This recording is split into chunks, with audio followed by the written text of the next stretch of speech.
Hi everyone and welcome back to Shook in Time. Today I have a very special watch and buying experience to take you through. I finally did it. I finally bought my first JDM Seiko, and honestly the excitement of this whole process was pretty unreal. This whole journey was made possible by JPFans, who reached out to me after seeing my Seiko obsession and asked if I'd like to purchase a watch directly from Japan. I'll cover that experience later in the video, and if you're thinking the same as me and you want to go down the same route, well, I'm going to break that process down for you and tell you how easy this whole purchase was through JPFans. But first, let's talk about the watch I chose, the Seiko Tic Tac SZSB006. This thing is a sleeper hit in the Seiko community for its clean vintage looks and fantastic proportions. It's one of those models that never officially left Japan, but collectors whisper about it for a reason. And in this review, I'll tell you why I think it's one of the most special Seikos in my collection now. So today we're unboxing it with the help of JPFans, reviewing it, and seeing if this JDM legend actually lives up to the hype. So let's crack on by moving on to my initial thoughts. 3 words can sum up this watch for me: simple, elegant, and beautiful. The matte black dial is perfectly executed for visibility, and the proportions work really well for my 7.5-inch wrist. The domed crystal elevates that vintage feel, and this is actually my first Seiko with cathedral-style hands. I almost bought a black dial Alpinist, and frankly I'm glad that this Tic Tac came at the right time. Seiko's applied logo has its own light play, and you'll get to see more of that later in the video with some macro shots of the dial. You'll also get to see some amazing blue-colored lume, which makes this a nighttime torch. And of course, there has to be a downside with Seiko, right? And that comes in the form of the usual junky bracelet with hollow end links and a stamped clasp. And if you're wondering who Tic Tac are, they are a prominent Japanese watch retailer that collaborated with Seiko to come up with this JDM beauty. And through JPFans, this is sitting with me now in the UK. I'm going to walk you through my purchase experience, but before we continue, I want to declare that whilst JPFans contributed towards the purchase price of this watch, I still had to use a material amount of my own funds to make this a reality. This was definitely not a freebie, and I'm putting my money where my mouth is. JPFans is a Japan-based proxy service that lets you buy watches and collectibles directly from Japanese marketplaces.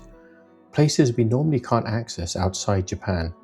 They handle the entire process, buying the item, receiving it at their warehouse, inspecting it, consolidating packages, and then shipping it internationally. For collectors, it just makes sense. You get access to Japan-only models, better pricing, safer transactions, and a buying experience that feels way more transparent than trying to navigate the Japanese market on your own. The JPFans website is fairly easy to navigate. You're essentially searching through multiple marketplaces like Mercury, Amazon Japan, and Japan Direct to find the watch you want to buy, whether new or used. My advice to anyone who is serious about making a purchase is to get your account set up out of the way, and make sure you have the right delivery address on your account. This will be important when it comes to calculating the final shipping cost. Once you've found the watch you're interested in, take note of the price and the product charge.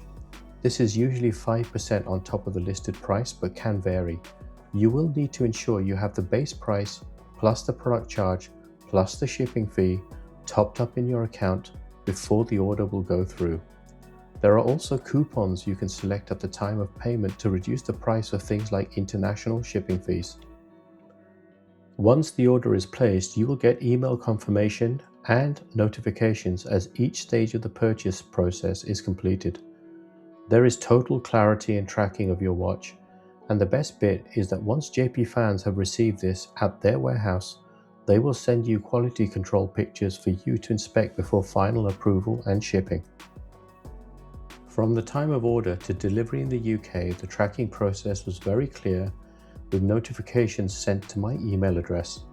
There were no issues when the package arrived, everything was in order, and the watch came with its Tic Tac box and Tic Tac branded shopping bag. What a nice surprise. More importantly, the paperwork was complete with the manual, adjustment tool, and fully completed warranty card all in place. To say I was a very happy chappy would be an understatement.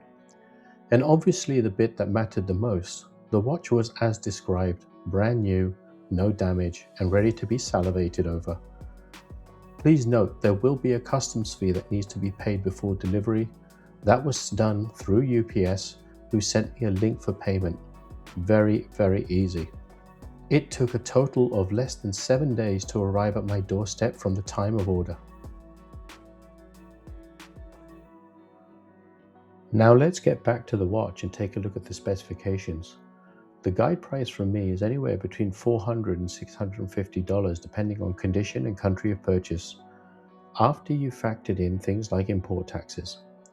The movement is a 4R35 automatic with 40 hours of power reserve. The crown is a push-pull affair and water resistance is 100 meters. The glass is a domed mineral crystal and the diameter of the watch is 40 millimeters with a lug-to-lug of 48 millimeters, a thickness of 11 millimeters and a lug width of 20 millimeters. Now let's take a closer look at the dial, case and bracelet. What really sets this Tic Tac apart from others is the stunning black dial. It's not just dark, it has a softness and richness that gives the whole watch a premium vibe.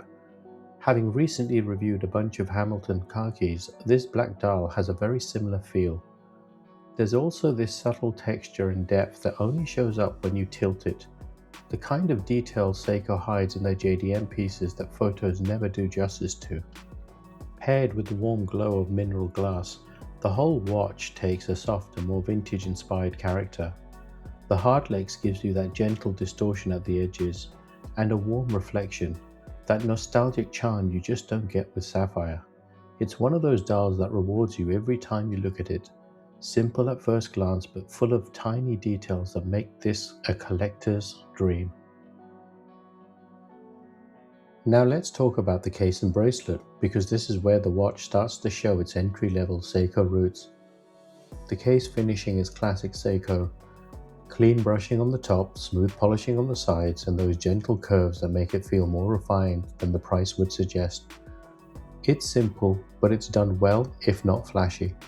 The bracelet though, yeah, it's the usual story. It's lightweight, a bit rattly, with a stamped clasp and those famous hollow end links. It's definitely not the star of the show. This is the kind of bracelet Seiko puts on their lower end models. It's functional, but not exactly confidence inspiring. This will get swapped out by me with a NATO sailcloth or strap coat like I put on the Dress KX. You can see a review of that bracelet by clicking the link at the end of this video. Wrist check time, and on my 7.5 inch wrist I think this watch sits perfectly. This really is a strap monster of a watch, but here it is on the original steel bracelet and a black NATO strap. One of the reasons it works so well on wrists above 6 inches is the balanced proportions. The case has that classic Seiko curvature that hugs the wrist instead of sitting flat, and the slim profile keeps it from feeling bulky. It's that rare sweet spot design that adapts to whoever's wearing it. Now it's time for the Lume junkies to gasp for air, because man is this one a torch. This is where Seiko flexes its muscles with its bright, clean and ridiculously long-lasting blue Lume application. It glows with that signature Seiko punch that puts higher priced watches to total shame. Crisp, evenly applied and super legible. This reminds you why nutjobs like me keep coming back to this brand. Let me know in the comments if you agree with me, and if these shots make you want this watch even more. So moving on to final thoughts and wrapping this up, it's time to reflect on this whole experience, because it's been absolutely huge for me.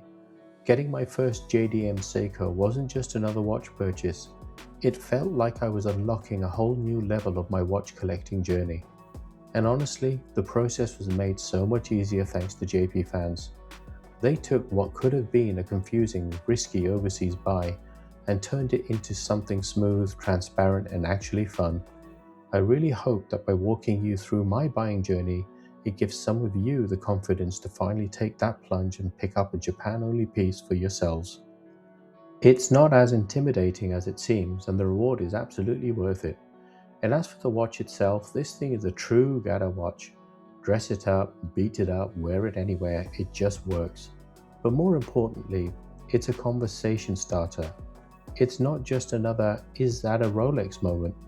It's the kind of watch that makes people lean in and ask, wait, what is that? Where did you get it from? Now, for a first JDM piece, I could not have asked for a better story or a better watch. And that's it, folks. This story comes to an end, and if you enjoyed the review, please hit that like and subscribe button to support the channel. It's experiences like these that made me want to start this channel in the first place, and hopefully there'll be more stories to come. So until next time, take care and keep on ticking.